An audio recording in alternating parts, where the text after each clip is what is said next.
अस्सलाम वालेकुम स्टूडेंट्स। तो आज की वीडियो में हम बायोकेमिस्ट्री का न्यू चैप्टर स्टार्ट करने वाले हैं जो कि है लिपिड्स। तो चलिए आए स्टार्ट करते हैं। तो ये है कोर्स कंटेंट हमारा लिपिड चैप्टर का, आप देख सकते हैं। चलें स्टार्ट करते हैं। Lipid, what is lipids? Lipids are hydrophobic. Hydrophobic हम उन मॉलिक्यूल्स को कहते हैं जो कि water, hydro means water and phobic means hate. तो जो मॉलिक्यूल वाटर हेटिंग होते हैं उनको हम हाइड्रोफोबिक कहते हैं। तो लिपिड्स हाइड्रोफोबिक हैं। इसके बाद आ जाता है हाइड्रोफिलिक। हाइड्रोफिलिक हम उन मॉलिक्यूल्स को कहते हैं जो कि हाइड्रोफोबिक भी होते हैं और हाइड्रोफिलिक भी होते हैं, मतलब जो दोनों नेचर शो करें उनको हम एम्फीफिलिक कहते हैं। They are small molecules. तो डेफिनेशन है लिपिड्स की कि they are hydrophobic, amphiphilic and small molecules. The amphiphilic nature of some lipids allow them to form structures such as। तो डियर स्टूडेंट, पहले वो कह रहे थे कि वो हाइड्रोफोबिक हैं और फिर सेकंड में कहते हैं कि वो कुछ लिपिड्स हाइड्रोफिलिक भी होते हैं। मींस कि उनका आधा पार्ट हाइड्रोफोबिक होता है और आधा हाइड्रोफिलिक होता है। तो उनकी जो ये प्रॉपर्टी है वो उनको अलाउ करती है कुछ स्ट्रक्चर फॉर्म करने के लिए जो कि हैं vesicle, liposome, membrane in aqueous environment. तो डियर स्टूडेंट, ये जो एम्फीफिलिक प्रॉपर्टी ऑफ लिपिड होती है ये इनको अलाउ करती है ये कुछ स्ट्रक्चर बनाने के लिए जो कि लिपिड्स की एक प्रॉपर्टी है। फॉर एग्जांपल, अगर लिपिड का स्ट्रेट स्ट्रक्चर है तो वो लिपोसोम जो हो गया हमारे पास, वो इस तरह राउंड सा सर्कल बना देते हैं। तो उसके अंदर कोई भी चीज़, ड्रग्स हो गई या दूसरे स्मॉल मॉलिक्यूल्स, वो ट्रांसपोर्ट हो सकते हैं इनकी मदद से। तो इसके बाद आ जाती हैं एग्जाम्पल्स ऑफ लिपिड्स, जिसमें हमारे पास आ जाते हैं fats, waxes, sterol, fat soluble vitamin जो कि हमें पता है कौन कौन से होते हैं, विटामिन ए, डी, ई और के। इसके बाद आ जाती हैं ग्लाइसराइड्स, जिसमें से आगे से टाइप्स होती हैं मोनोग्लिसराइड, डाइग्लिसराइड, ट्राइग्लिसराइड और फिर एंड में हमारे पास आ जाते हैं फॉस्फोलिपिड्स। तो डियर स्टूडेंट, ये थी कुछ एग्जांपल्स ऑफ लिपिड्स। इसके बाद आ जाता है हमारे पास function of lipids. Function of lipid में हमारे पास पहले आता है source of heat and energy. तो डियर स्टूडेंट, जब हम कार्बोहाइड्रेट पढ़ रहे थे तो हम कहते थे कार्बोहाइड्रेट प्रोड्यूसेस एनर्जी। तो इसी तरह जब कार्बोहाइड्रेट हमारी बॉडी में कम होता है तो लिपिड भी as a source of energy हमारा यूज़ होता है and a source of heat. Structural component of cell membrane. तो डियर स्टूडेंट, जो सेल मेम्ब्रेन की हम कंपोजिशन पढ़ते हैं तो उसमें लिपिड का भी बहुत बड़ा हिस्सा होता है। Signalling molecules. तो डियर स्टूडेंट, ये जो नर्व इम्पल्स हमारा ट्रांसफ़र होता है, जो हमारा न्यूरॉन का स्ट्रक्चर होता है, उसमें हमारा लिपिड भी होता है, माइलिन शीट। तो insulation for the organs and nerves. तो अभी जिस तरह मैंने आपको बताया कि हमारा जो न्यूरॉन होता है उसमें माइलिन शीट होती है और जो हमारा नर्व का स्ट्रक्चर होता है उसकी कवरिंग इंसुलेशन हमारी प्रोवाइड करते हैं lipids. Regulator of fat soluble vitamins. तो एज अ रेगुलेटर भी यूज़ होते हैं फैट सोल्युबल विटामिन्स के, जो अभी आपने पहले पढ़ा है कि कौन कौन से ए, डी, ई और के। Sources of essential fatty acids. तो डियर स्टूडेंट, जब लिपिड की ब्रेकडाउन होती है तो हमारा फैटी एसिड प्रोड्यूस होता है, तो ये सोर्स है एसेंशियल फैटी एसिड के। Lipid regulates membrane permeability. तो डियर स्टूडेंट, अभी हम ऊपर पढ़ चुके हैं कि लिपिड स्ट्रक्चरल कंपोनेंट है सेल मेम्ब्रेन का। तो अगर लिपिड सेल मेम्ब्रेन में होगा तो डेफिनेटली वो उसकी मेम्ब्रेन परमेबिलिटी भी रेगुलेट करेगा। जितना ज़्यादा मतलब कि मेम्ब्रेन की क्वांटिटी, उसकी मेम्ब्रेन परमेबिलिटी डिपेंड करता है। मेम्ब्रेन परमेबिलिटी हम इसको कहते हैं कि कौन सा मॉलिक्यूल कितना सेल मेम्ब्रेन से अंदर या बाहर जा सकता है।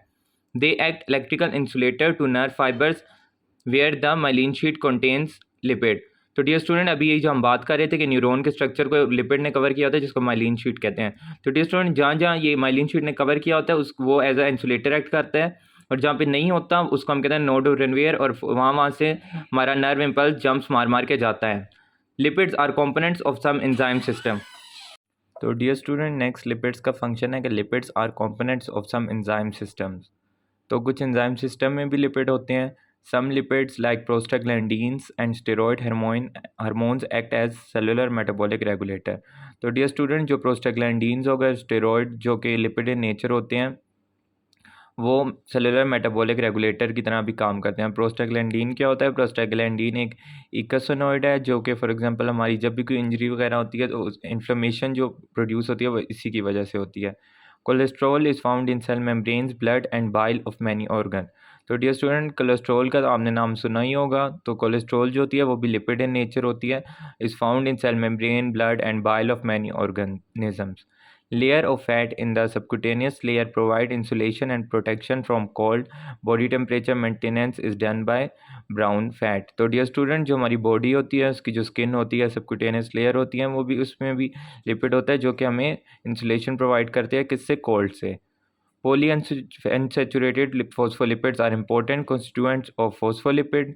They provide fluidity and flexibility to the cell membrane. तो डियर स्टूडेंट, जो हमारा सेल मेम्ब्रेन होता है सेल का, उसको फ्लूइडिटी और फ्लेक्सिबिलिटी देने में भी ये फॉस्फोलिपिड काम करते हैं जो कि एक लिपिड ही है। Lipoprotein that are complexes of lipid and proteins. तो डियर स्टूडेंट, जो लिपोप्रोटीन है वो हमारे पास कंपाउंड लिपिड होता है जो कि लिपिड और प्रोटीन से बना होता है। Occur in blood as a plasma lipoprotein, जो कि ब्लड में मौजूद होता है, किसमें, प्लाज्मा में, इसलिए हम इसको कहते हैं plasma lipoprotein. They enable transport of lipids in aqueous and there transport through out the body. तो डियर स्टूडेंट, जो हमारे पास लिपोप्रोटीन होते हैं वो क्या करते हैं, वो हमारी बॉडी में ट्रांसपोर्ट करते हैं किसको, लिपिड्स को, in aqueous and there transport through out the body. तो लिपोप्रोटीन हमारी लिपिड को ट्रांसपोर्ट करते हैं टिश्यू से डिफरेंट ऑर्गन्स में और ऑर्गन से टिश्यू में। Cholesterol maintain fluidity of membranes by interacting with lipid complexes. तो डियर स्टूडेंट, जो हमारी सेल मेम्ब्रेन में कोलेस्ट्रॉल होती है वो इंटरेक्ट करते हैं लिपिड कॉम्प्लेक्सेस के साथ और उसकी फ्लूइडिटी मेंटेन करते हैं। Cholesterol is a precursor of bile acid, vitamin D and steroid. तो डियर स्टूडेंट, जितनी चीज़ें भी मेंशन है तो वो कोलेस्ट्रॉल की मदद से बन सकती हैं। तो कोलेस्ट्रॉल एक लिपिड हुआ, तो ये भी एक फंक्शन हुआ लिपिड का कि उससे हमारे पास विटामिन डी और स्टेरॉयड और बाइल एसिड वगैरह बनते हैं। Essential fatty acid like linoleic and linolenic acid are precursor of different types of eicosanoid including prostaglandin. अभी हम ऊपर पढ़ चुके थे कि प्रोस्टाग्लैंडीन एक इकोसोनॉइड होती है। Through These play an important role in pain, fever, inflammation and blood clotting. तो डियर स्टूडेंट, हम ये फैटी एसिड की वीडियो में पढ़ चुके हैं कि दो टाइप के फैटी एसिड होते हैं, क्या होते हैं, एसेंशियल और नॉन एसेंशियल। एसेंशियल होते हैं जो कि हमने अपनी डाइट में मस्ट लेने होते हैं, जिसमें एक आ जाता है लिनोलेक एंड दूसरा आ जाता है लेनोलेनिक एसिड। तो डियर स्टूडेंट, वो हैं तो लिपिड ही और वो प्रिकर्सर आते हैं किसके, इकोसोनॉइड्स के, जो कि हैं प्रोस्टाग्लैंडीन। ये दोनों काम आती हैं ये बनाने में, जो कि यूज़ होती हैं इन्फ्लेमेशन में एंड ब्लड क्लॉटिंग में, फीवर हो, पेन हो, इस सारी चीज़ों में। तो डियर स्टूडेंट, ये थे कुछ फंक्शन ऑफ लिपिड्स। अब इसके बाद हम एक एक फंक्शन इंडिविजुअली स्टडी करेंगे। तो जो सबसे पहला फंक्शन आ जाता है वो है बायोलॉजिकल फंक्शंस, जिसमें हमारी है प्लाज्मा मेम्ब्रेन, ये आप देख सकते हैं।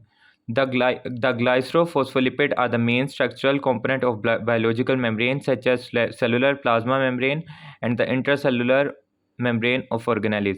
तो डियर स्टूडेंट, यहाँ बात हो रही है ग्लाइसरोफोस्फोलिपिड की। ग्लाइसरोफोस्फोलिपिड क्या होता है, ये एक मॉलिक्यूल होता है जो कि बना होता है हमारे पास, ग्लाइसरो मीन्स ग्लाइसरोल और फोस्फोलिपिड से। अब फोस्फोलिपिड में आगे क्या क्या आ जाता है, उसमें एक आ जाते हैं दो फैटी एसिड और एक फॉस्फेट ग्रुप। तो हमारे पास जो ग्लाइसरोफोस्फोलिपिड है वो हमारे पास है तो एक लिपिड ही, और इसका क्या काम है कि मेन स्ट्रक्चरल कंपोनेंट है किसका, बायोलॉजिकल मेम्ब्रेन्स यानी कि सेल मेम्ब्रेन का। तो इसके बाद आ जाता है एनर्जी स्टोरेज। तो डियर स्टूडेंट, ट्राइग्लिसराइड जो हमारे पास होते हैं ये भी एक टाइप ऑफ लिपिड है। जब हम एक ग्लाइसरोल को रिएक्ट करते हैं तीन फैटी एसिड के साथ तो हमारे पास ट्राइग्लिसराइड आ जाता है। तो जो हमारा storage energy form of lipid है वो ट्राइग्लिसराइड है, स्टोर्ड इन एडिपोज टिश्यू। और ये मौजूद कहाँ पे होता है, ये हमारे एडिपोज टिश्यू में होता है। Are the major form of energy storage both in animal and plants.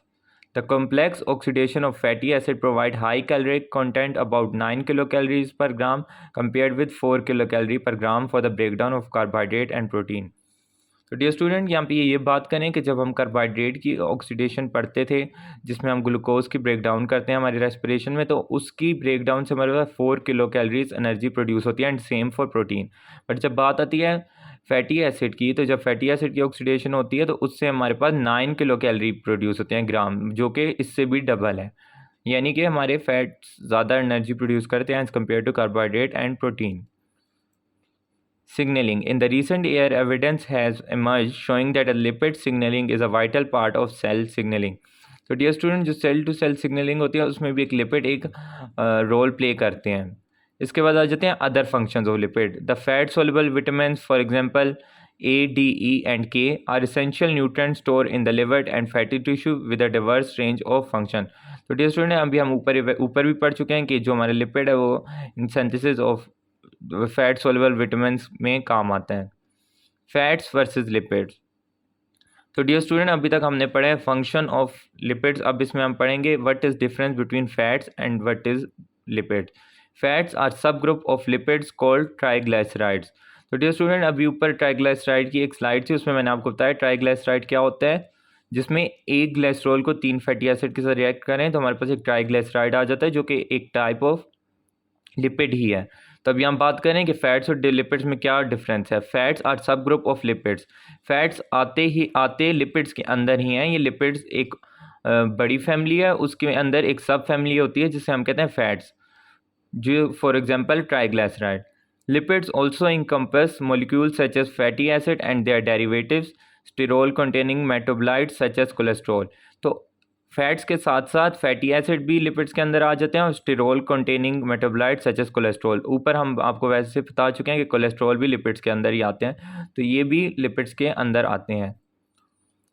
अभी आपको एक टेबल दिया हुआ है जिसमें फैट्स और ऑयल का डिफरेंस बताया गया है. Fats are solid at room, fats और ऑयल का डिफरेंस बताया गया है. Fats are solid at room temperature whereas oil are liquid at room temperature. तो ये तो आपको पहले से भी पता होगा. जो हमारे पास फैट्स होते हैं, जो हमारे पास घी आ जाता है, वो हमारे पास सॉलिड होता है. जो कि हमारा ऑयल होता है वो लिक्विड होता है रूम टेम्परेचर में. अब जो ये बात आई सेचूरेटेड और अनसेचूरेटेड की, जो हमारे पास फैट्स होते हैं वो सेचूरेटेड होते हैं और जो हमारे पास ऑयल होते हैं वो अनसेचूरेटेड होते हैं. सेचूरेटेड का मतलब ये कि जो भी हमारे पास फैट का स्ट्रक्चर होता है उसमें जितने भी हमारे पास जो कार्बन कार्बन के बॉन्ड होंगे वो सिंगल बॉन्ड होंगे. दैट मीन्स उसमें फर्दर हाइड्रोजनेशन नहीं हो पाएगी, क्योंकि हाइड्रोजनेशन तब भी होती है जब डबल बॉन्ड हो. लेकिन जब तक बात आती है ऑयल की, तो ऑयल में जो हमारे पास कार्बन कार्बन होते हैं उसमें डेफिनेटली एक डबल बॉन्ड हमारे पास होना मस्ट होगा, वरना अगर नहीं होगा वो तो फिर फैट होगा. तो जो हमारे पास ऑयल का स्ट्रक्चर होता है उसमें जब हम कार्बन कार्बन देखते हैं तो उसमें हमारे पास डबल बॉन्ड भी आता है. तो उस डबल बॉन्ड की हम हाइड्रोजनेशन करके वो बॉन्ड टूटेगा, तो फिर उससे हम ऑयल से फैट भी बना सकते हैं. Fat versus oil. The triesters of fatty acid with glycerol compass the class of lipid known as fats and oil.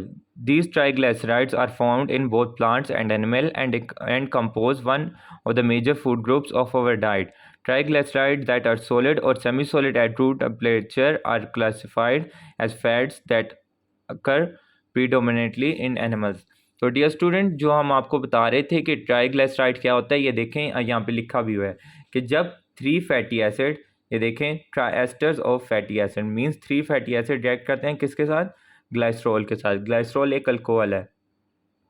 Compose of class of lipid known as fat and oil. तो बनाते हैं fat and oil, जो कि हमारे पास triglyceride है. और अभी हम ऊपर पढ़ चुके हैं ट्राइग्लिसराइड का ये सोर्स ऑफ एनर्जी है जो कि हमारे एडिपोज टिश्यू में होता है. और found in both plants and animal, ये दोनों में पाया जाता है. And compose of one of the major food groups of our diet, और ये हमारे एक one of the major groups of food में से हैं. तो इसके बाद आ जाता है फैट्स.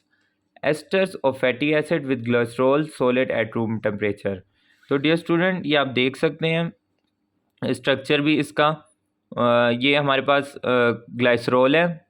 ये glycerol is a 3 carbon alcohol, और ये हमारे पास 3 फैटी एसिड हैं.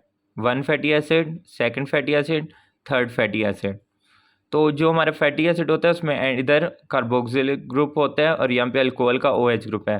तो कार्बोक्सिलिक ग्रुप का OH इसके H के साथ बॉन्ड बना लेगा और ये वाटर रिमूव हो जाएगा, और यहाँ से ये दो बना लेंगे और वाटर रिमूव हो जाएगा. तो जब glycerol react with fatty acid they will form triglyceride. अगर सिंगल फैटी एसिड ग्लाइसरॉल के साथ रिएक्ट करेगा तो वो बनाएगा मोनोग्लाइसराइड. अगर 2 फैटी एसिड रिएक्ट करेंगे डाइग्लिसराइड, और अगर तीनों फैटी एसिड करें तो बनेगा ट्राइग्लिसराइड. इसके बाद जाता है oil. Oil are fats in liquid state at room temperature because they contain unsaturated fatty acid. Unsaturated fatty acid मैंने आपको ऊपर भी बताया था. अनसेचुरेटेड का क्या मतलब होगा कि डेफिनेटली इसमें डबल बॉन्ड होगा. ये आपको हम दिखाते हैं. ये देखें यहाँ पे आपको डबल बॉन्ड नज़र आ रहा है, मगर ये ऊपर वाली स्लाइड में जब हम फैट पढ़ रहे थे तो उसमें कोई डबल बॉन्ड नहीं था, इसलिए हम उसको सेचुरेटेड कहते हैं. तो जब ये ऑयल बन जाएगा और इसका हमारे पास आ जाएगा, तो जब फर्दर हम अगर इसकी हाइड्रोजनेशन कराते हैं तो इधर एक H होगा, एक इधर H अटैच होगा और इसका बॉन्ड टूटेगा, तो इससे ये फैट में भी कन्वर्ट हो सकता है. तो डियर स्टूडेंट, ये वीडियो थी what is lipids, what are the function of lipids and what is difference between fat and oil. तो अगर आपको फिर भी कोई बात समझ ना आई हो तो आप कमेंट सेक्शन में पूछ सकते हैं, हम आपकी क्यूरीज क्लियर कर देंगे. Okay, thank you.